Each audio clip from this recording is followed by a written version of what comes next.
Social మీడియాలో ప్రశ్నిస్తేనే కేసులు, tweet చేస్తేనే రిట్వీట్ చేస్తేనే కేసులు పెట్టిన సందర్భాలు ఉన్నాయి. అయితే ఉన్నాయి సార్. సుప్రీంకోర్టు స్ట్రిక్ట్ గా గైడ్ లైన్స్ ఇచ్చింది, నల్లబాలు వర్సెస్ స్టేట్ తెలంగాణ.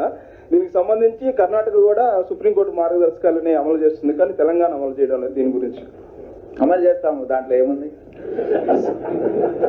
సార్? భవిష్యత్తులో సార్ పోలీస్ డిపార్ట్మెంట్ అవకాశం ఉందా సార్? ఇప్పుడు నేను ఆల్రెడీ చెప్పాను, ఎక్కడైతే శృతి మించుతుందో అప్పుడే మేము పిక్చర్లోకి వస్తామండి. మీరు ఇష్టం వచ్చినట్టు బూతులు మాట్లాడి అప్పుడు కూడా ఏం చర్య తీసుకో, మీ పైన వచ్చినప్పుడు కూడా మీరు కంప్లైంట్ ఇస్తే తప్పకుండా స్పందిస్తాం. నా మీద వచ్చినప్పుడు కూడా నేను చేయాలి కదా. ఇది వ్యక్తిగత స్వేచ్ఛకు భంగం కలిగించే విధంగా ఉంటుంది, ప్రైవసీకి. అది మన రాజ్యాంగంలోనే ఉంది. సో తప్పకుండా మీరు ఎటువంటి అనుమానాలు పెట్టుకోవద్దు. మా రియాక్షన్స్ అన్ని కూడా మీరు చూస్తారు ఏ విధంగా ఉంటాయో. It will be very reasonable. And మీరు కూడా ఆ వీడియోస్ చూసినప్పుడు మీకు అనిపిస్తుంది అవును దీంట్లో యాక్షన్ తీసుకోవాలని.